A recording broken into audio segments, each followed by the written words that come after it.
এক ছিল কাকেদের বিশাল রাজ্য। সেখানে রাজা কাক তার প্রজাদের নিয়ে আনন্দে শান্তিতে দিন কাটাত। গাছে ফল, নদীতে পানি, সবার জীবন ছিল সহজ আর সুন্দর। কিন্তু এক বছর হঠাৎ রাজ্যে এলো ভয়াবহ খরা। নদীর পানি শুকিয়ে গেল, গাছে ফল ফুল আর ধরল না। মাটিতে ফাটল ধরে গরমে আগুনের মতো হচ্ছিল চারদিক। কাকেরা পানির তৃষ্ণায় কাহিল হয়ে পড়ল। রাজা কাক ডেকে বলল, আমাদের বাঁচার পথ খুঁজতে হবে, শুধু অভিযোগ করে কোনো লাভ নেই। সব কাক উড়ে উড়ে পানি খুঁজতে বের হল।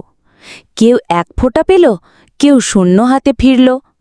তরুণ এক কাক, নাম তার চঞ্চল, একা একা উড়তে উড়তে হঠাৎ দূরে একটা পুরনো মাটির কলস দেখতে পেল।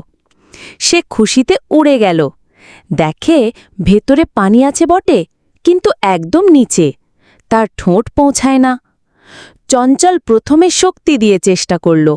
সে ঠোঁট দিয়ে কলস ঠেলল, নড়ল না। দানা দিয়ে তুলতে গেল, অতি ভারী। হতাশ হয়ে বসে পড়ল। তখনই মনে পড়ল তার দাদু একদিন বলেছিলেন, বুদ্ধি থাকলে শক্তি অল্প হলেও জয় আসবেই। চঞ্চল চারপাশে তাকাল।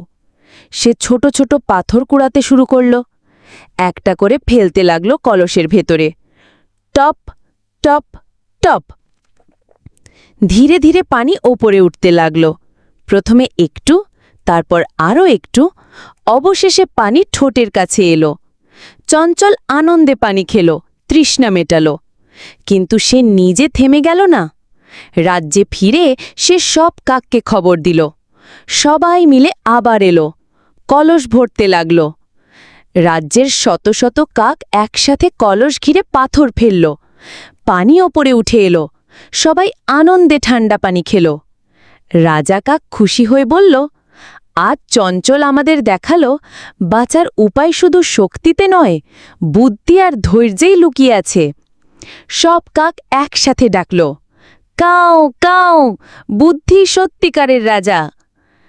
সেই দিন থেকে রাজ্যে শিক্ষা হল, যতই কঠিন সময় আসুক, যদি মাথা ঠান্ডা রেখে বুদ্ধি খাটাও, তবে কোনো বাধাই বড় নয়। শিক্ষণীয়, শক্তির চেয়ে বুদ্ধি আর ধৈর্য বড়। মাথা খাটালে অসম্ভবও সম্ভব হয়।